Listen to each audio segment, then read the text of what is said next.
के संघर्ष 2 किया, वो बड़ी एक मूवी है और हमने कोशिश की है, इसमें हमारी बेटी भी काम की है ताकि परिवार के साथ देखा जा सके। और मैं लगातार इसी सब फिल्मों पर फोकस कर रहा हूँ। मेरी फरिश्ता जो है इतनी बड़ी लेवल पे हिट हुई, लोगों का प्यार मिला, चाहे वो टीवी हो या यूट्यूब हो या हॉल हो, हर जगह उसने अपना परफॉर्म किया। एक गॉड फादर मैंने की है, बिग बजट की फिल्म है।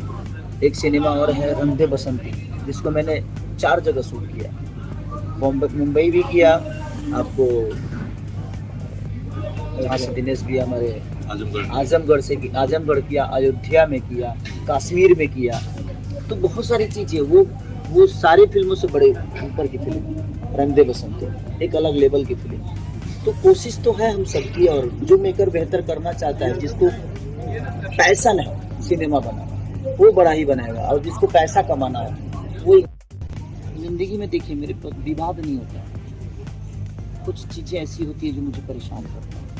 ये लोगों को लगता होगा विवाद होगा, लेकिन उस विवाद से लोग परेशान नहीं होते, मैं परेशान। मैं अब अच्छी बताइए, कौन आदमी चाहता है कि हाँ परेशानी मेरे जीवन में आ जाए? ऐसा होता है नहीं, कोई चाह के विवाद नहीं करता है, चाहे कोई चाह के परेशान नहीं होता। वो एक चीज़ें हैं, और मुझे लगता है कि वो परीक्षा है। आप जितने प्रॉब्लम में होंगे, उससे निकलने का एक रास्ता, आपका किडनी फेल होगा तभी दूसरी किडनी पर काम करेंगे आप। तो आपके हार्ट की प्रॉब्लम होगी तो आप खान पान अपना स्थिर करेंगे, अच्छा करेंगे। जिंदगी में कोई भी प्रॉब्लम आपको आती है, सिर्फ आपको बड़ी प्रॉब्लम से बचाने की।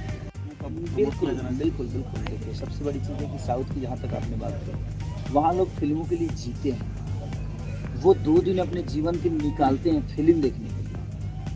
तो वैसा अगर क्रेज हमारे भोजपुरी में भी हो जाए। देखिए, भोजपुरी में प्रॉब्लम क्या है ना, कि अपने ही स्टार को गाली देना, अपने ही स्टार को बुरा दिखा देना, अपने ही स्टार को गंदा बोल देना, अपने फायदे के लिए, थोड़ा सा छोटा सा व्यूवर के लिए। लेकिन उनको ये पता नहीं होता है कि हम गाली किसको दे रहे हैं, हम अपनों को ही गाली दे रहे हैं, अपने ही लोगों को नीचा दिखा रहे हैं। और वो चीज़ें मीडिया में है, तो सोशल साइट पे चीज़ें जाती है, तो लोगों के नज़र में हम बुरे हो जाते हैं। प्रेजेंट करने वाले हम ही हैं, और हमें ही गंदा बोला जाता है कभी कभी। तो उसमें थोड़ा सा दिक्कत है। तो इसमें सबको संभलने की ज़रूरत है, सिर्फ एक स्टार को ही नहीं, बल्कि एक कलाकार को ही नहीं। तो हाँ, मुझे लगता है कि हर आदमी का दायित्व बनता है अपनी भाषा की बात करने के लिए, अपनी भाषा को अच्छी तरह से प्रेजेंट करने के लिए।